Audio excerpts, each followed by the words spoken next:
Muy buenas tardes para todos, somos el CIPAS número 4, el cual está conformado por Alexa Guzmán, Martín Gutiérrez, Diana Espinosa y quien les habla, Elizabeth Roche. El día de hoy vamos a hablar sobre la situación de enunciación. Bueno, para iniciar pues vamos a hablar sobre qué es la situación de enunciación. Es el conjunto de circunstancias que rodean la producción de un mensaje. Quién habla, a quién se dirige, dónde, cuándo, por qué y cómo lo dice. ¿Sí? Entonces acá se tiene en cuenta pues prácticamente el contexto. ¿Sí? Según Mangenau, ¿sí? La palabra pues adquiere su valor en el acto de enunciarlas.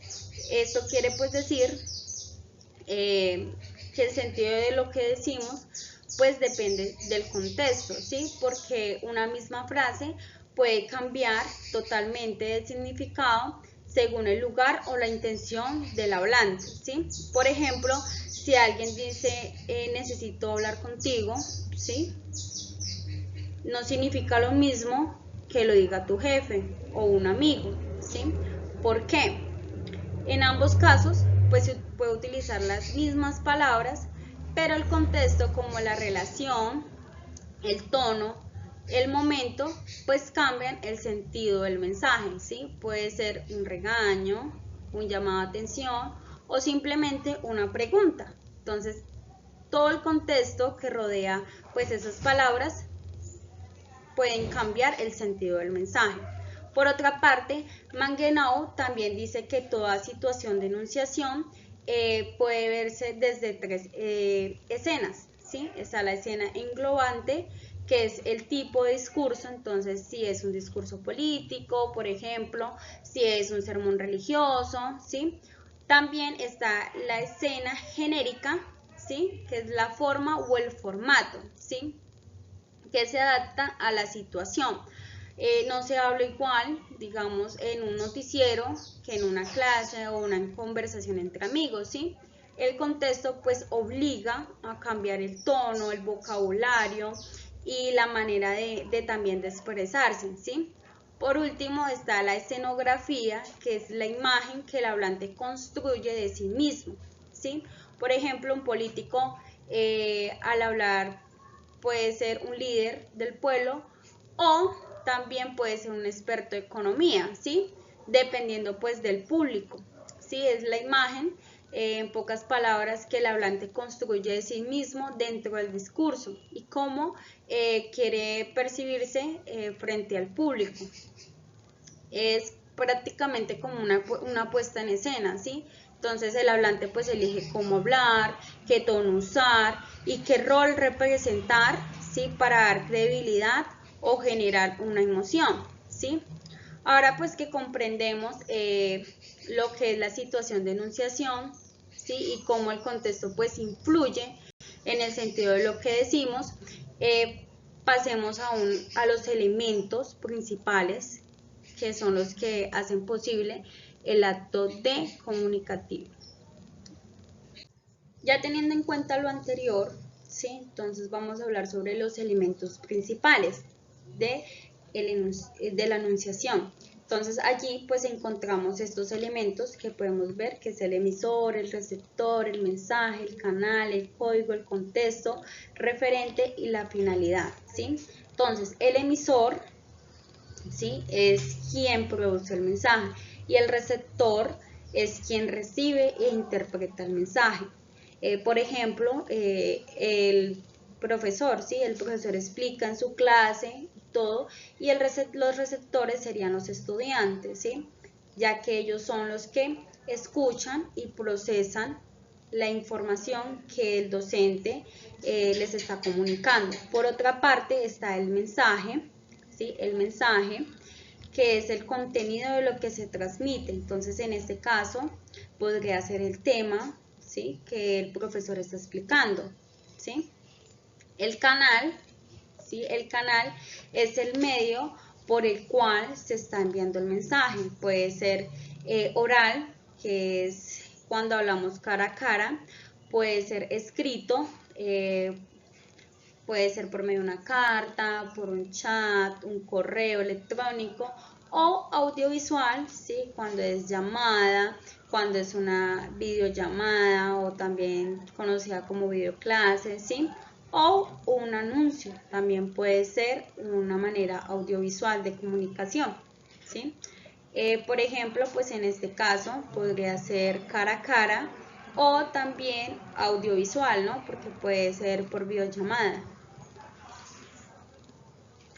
Bueno, también encontramos el código, ¿sí? El código es el sistema de signos que permiten que el mensaje se entienda. Entonces, generalmente, pues acá usamos el idioma como el español, ¿sí? Entonces acá se tiene en cuenta el idioma, pero también puede ser de manera visual, como digamos los emojis, las señas o expresiones corporales. Por ejemplo, si alguien levanta el pulgar así, ¿sí? Es un uso de código gestual para decir que está bien, que todo bien, ¿sí? Entonces, acá se tiene en cuenta, pues,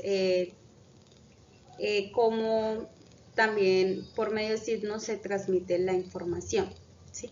El referente es el tema, ¿sí? El referente ya es el tema que se habla, ¿sí? Aquello que el mensaje hace referencia, ¿sí? Por ejemplo, si un profesor dice, hoy vamos a hablar de, no sé, los ecosistemas, ¿sí? Es el referente, es el tema, ¿sí? De los ecosistemas, ¿sí? Entonces él ya está diciendo que el tema es los ecosistemas. Y por finalizar encontramos la finalidad, ¿sí? Entonces ahí juega un papel muy importante el contexto, ¿sí? Es el elemento más importante porque es el que le da sentido a todo el acto de comunicación. Entonces el contexto incluye en el lugar, el momento, la relación entre los hablantes, la situación social o emocional, ¿sí? Entonces, por ejemplo, si alguien dice qué calor, ¿sí? Qué calor en medio de una conversación puede significar que realmente siente calor o quiere invadir la conversación, pero si lo dice, digamos, en una sala que hay gente de un carácter tenso, podría significar que pues incomoda, ¿sí? O que lo que acaba de decir es incómodo, ¿sí? Entonces, la manera de evadirlo es diciendo otra frase o otra palabra que no tiene nada que ver con el tema que están tratando en ese momento. Entonces, el contexto, pues, es la base, digámoslo así, principal, la cual pues permite interpretar correctamente el mensaje y pues evitar malentendidos, ¿sí? Entonces, todos los elementos anteriormente mencionados, pues trabajan juntos para construir el sentido del discurso, ¿sí? Si digamos si el emisor, sin el emisor, pues no hay quien hable, ¿sí? Sin receptor no hay pues quien escuche, sin contexto ni código el mensaje se pierde y pues se puede llegar a malinterpretar. Bueno, buenos días para todos. En el siguiente cuadro vamos a ver un ejemplo práctico donde una docente informa a sus estudiantes que el día de mañana no habrá clase. Entonces, podemos ver que el emisor en este caso sería la profesora, que es quien da la información. Los receptores serían los estudiantes. El contexto sería la escuela, en fin de la jornada, podría ser, y la finalidad de este mensaje sería informar. Se dice aquí que el sentido depende del emisor y del contexto. Entonces, lo que podemos decir es que el sentido del mensaje no es solo en las palabras, ¿sí? Sino también de quién lo dice y cómo lo dice. En este caso, quién lo dice, que sería pues el emisor, y también la situación, pues dependiendo del contexto.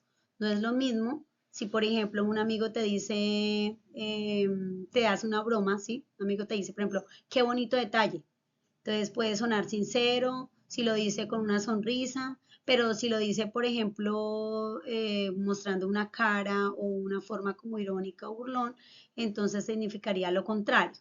Entonces, digamos que depende mucho del contexto en que se encuentren para que una misma palabra o una misma frase o un mismo mensaje signifique lo mismo dependiendo pues o diferente dependiendo del contexto. Bueno, continuamos en este cuadro, pues vemos algunas diferencias entre enunciación y comunicación, en donde podemos ver que cuando hablamos de enunciación hablamos del acto de hablar o de escribir. Allí pues podemos ver la esencia, el punto de vista, algunas emociones sobre la persona que emite el mensaje, ¿sí? Obviamente, al emitir el mensaje, pues se involucra el contexto, ya que dependiendo del contexto, asimismo serán las emociones y la transmisión de lo que quiere informar o de lo que quiere dar a conocer la persona que esté dando la información. También pues dice que no siempre hay diálogo porque muchas veces puede ser una información o una comunicación escrita. Por otro lado, pues vemos, digamos que la comunicación ya se enfoca en el acto de enviar y de recibir un mensaje. Entonces es como un intercambio que se hace entre dos personas, ¿sí? Por ejemplo, cuando un compañero te dice que le pases algo, entonces ahí hay pues un acto de comunicación porque se envía un mensaje y pues la otra persona lo puede recibir y pues responder. Ya cuando hablamos entonces de enunciación, hacemos énfasis en la persona, ¿sí? En lo que siente, en lo que quiere decir, bien sea positivo o negativo. Dentro de pues estas lecturas que estuvimos, Lehmann-Ganeu nos habla de la enunciación, donde dice que pues la enunciación revela la posición del emisor, que en este caso tendría que tener en cuenta el contexto para poder saber qué quiere decir, cómo, desde dónde lo quiere decir, todo este tipo de cosas. Entonces es importante pues también el contexto a la hora de dar una expresión.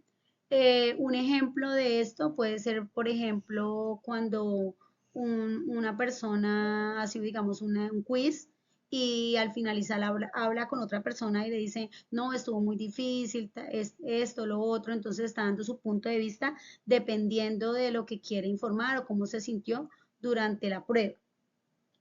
Pues entonces digamos que en este caso vemos que está revelando la posición el emisor, que es quien dio pues el mensaje.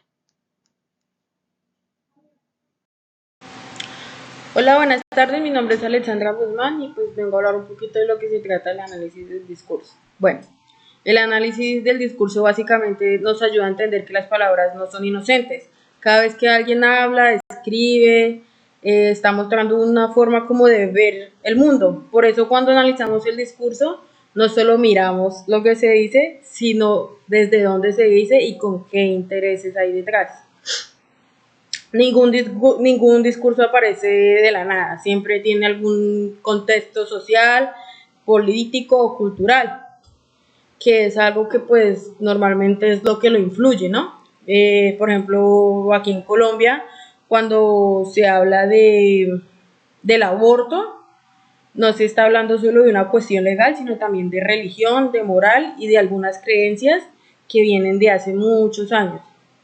El investigador Oscar Iván Londoño Zapata, en su trabajo del 2019, explica que las leyes que penalizan el aborto en el país reflejan justamente ese contexto conservador desde lo moral, que influye también en las decisiones del Estado.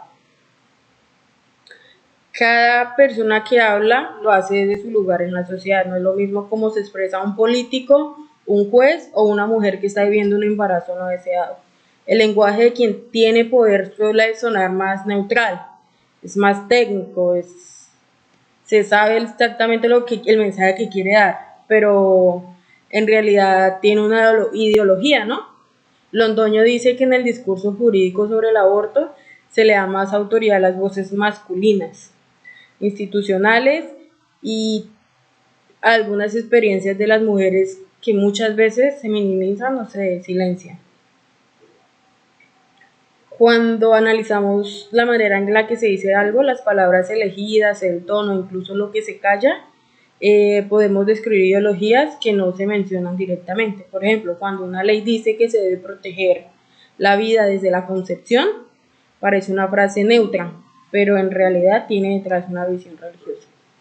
Londoño muestra que en el Código Penal de Colombia el aborto se trata más como un problema moral que como un tema de salud pública o de derechos, y eso demuestra que el lenguaje también puede ser una forma de control.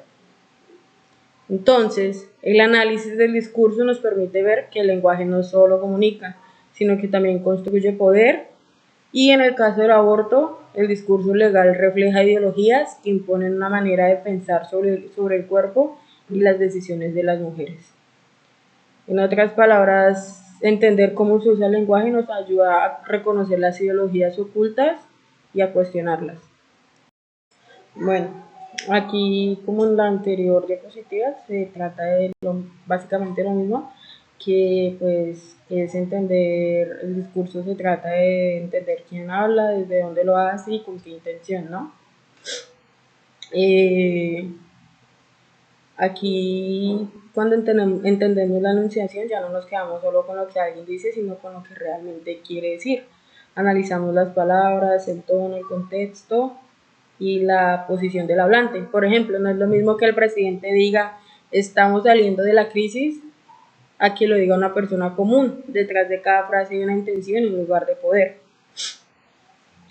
Montero explica que el sujeto, que es quien habla, no es solo una persona física, sino una figura discursiva que se construye dentro del lenguaje, es decir, el hablante se forma en lo que dice y por eso analiza su discurso y nos permite a sí mismo entender mejor sus verdaderas intenciones. El análisis del discurso no solo se aplica a la política o a los medios, también se usa en textos literarios, publicidades o redes sociales. A través pues, del lenguaje, obviamente se expresan creencias, emociones, ideologías, y allí se analiza un discurso que pues, nos ayuda a ver cómo se construyen esas ideas y qué efectos tienen en la sociedad. Montero menciona que los discursos no surgen en el vacío, sino que en un contexto histórico y social. Por eso, cada palabra puede reflejar una época, una ideología o incluso una forma de ejercer poder. Comprender eso nos permite leer críticamente lo que consumimos todos los días. Una de las cosas más valiosas del análisis de discursos es que nos enseña a descubrir lo que está detrás de las palabras. Podemos identificar si un discurso busca convencer, manipular, justificar algo. Por ejemplo, cuando un político dice defendemos la vida, puede estar usando una frase que parece universal, pero que esconde una postura ideológica muy específica. Montero sostiene que el sujeto no es completamente libre cuando habla. Está condicionado por su historia, su ideología y el contexto social en el que vive. En otras palabras, nadie habla desde un lugar totalmente neutral. Por eso comprender el discurso es comprender también las fuerzas que lo moldean. Una cita clave de Montero es que dice que el sujeto se construye en el discurso. Esto significa que la forma en que una persona habla, las palabras que elige y lo que calla, nos muestra quién es, qué defiende y desde dónde lo hace. Resumiendo un poco ya estas dos diapositivas, pues podemos concluir que analizar la enunciación nos permite ver más allá de las palabras, nos ayuda a entender los mensajes con precisión, a analizar los discursos que circulan en la sociedad y a reconocer las ideologías y relaciones de poder que los atraviesan. En definitiva, pues entender el discurso es una forma de entender cómo se construye la realidad en la que compartimos nosotros los seres humanos. Gracias. Hola, en esta diapositiva quiero mostrarles cómo la situación de enunciación no es algo exclusivo de un discurso académico o de textos literarios, sino que está presente todo el tiempo en nuestra vida cotidiana, ¿sí? Incluso y no nos damos cuenta. Por ejemplo, pensemos en cómo hablamos en distintos espacios, ¿sí? No nos expresamos de la misma manera cuando estamos en clase, cuando estamos en redes sociales o cuando estamos en casa. Cuando estamos en clase y hablamos con un profesor, usamos un tono más respetuoso, cuidamos nuestras palabras y tratamos de ser claros y formales, ¿sí? En cambio, cuando estamos con nuestros amigos, el lenguaje cambia completamente. Usamos expresiones más informales, gestos más relajados y hasta un tono más cercano. Ese cambio cabe recalcar que no es casualidad y ocurre porque cada situación tiene su contexto, ¿sí? Tiene un contexto distinto y este contexto influye directamente en cómo enunciamos. Por ejemplo, si le digo a un profesor, buenos días profesor, no pude entregar la tarea, no pude hacer la tarea porque tuve un inconveniente, ¿sí? Entonces, eso lo hago en un tono formal y educado. Pero por otro lado, si se lo digo a un amigo, simplemente diría algo como, no, parce, no hice la tarea. Algo muy informal, algo muy sencillo, ¿sí? Entonces, en ambos casos, el mensaje es el mismo. Estoy diciendo prácticamente lo mismo, pero el modo de decirlo cambia según quién es el receptor, el lugar donde estoy y la relación que tengo con dicha persona. Esto demuestra que todos adaptamos nuestro lenguaje, nuestro tono y hasta nuestros gestos dependiendo del contexto en el que nos comunicamos. Entonces podemos decir que la situación de enunciación forma parte de nuestra vida diaria, nos acompaña en conversaciones, en publicaciones o en mensajes que enviamos, porque el sentido de lo que decimos siempre depende del momento, del lugar y a quién nos estamos dirigiendo. Bueno, entonces para finalizar la exposición tenemos las conclusiones. Primero, es importante entender que la situación de enunciación es fundamental para comprender cómo se construye el sentido en el discurso. Es decir, no basta con escuchar o leer las palabras, sino que debemos mirar el contexto en el que se producen, es decir, quién habla, a quién se dirige, con qué intención y en qué circunstancias. En segundo lugar, nos enseña que hablar no es simplemente decir palabras, ¿sí? Cada que hablamos, actuamos dentro de un contexto social. Es decir, nuestras palabras están cargadas de intenciones, están cargadas de emociones, de jerarquías y de relaciones de poder. Por eso, analizar la administración nos ayuda a ser más críticos y a ser más conscientes de cómo nos comunicamos. Nos permite reconocer el por qué una misma frase puede tener diferentes sentidos dependiendo del momento o de las personas que participen en la conversación. Un ejemplo muy claro que puedo dar es si alguien te dice tenemos que hablar, ¿sí? No significa lo mismo si se lo dice a uno un amigo a que se lo diga el jefe o se lo diga el profesor. Ahí mismo el contexto cambia totalmente la interpretación. Entonces, finalmente, podemos decir que todo mensaje, por más simple que parezca, depende tanto del lugar, depende del momento y depende de las personas que intervienen, ¿sí? Entonces, ¿qué pasa? Comprender esto nos ayuda no solamente a comunicarnos mejor, sino que también a interpretar con más profundidad los discursos que escuchamos o leemos.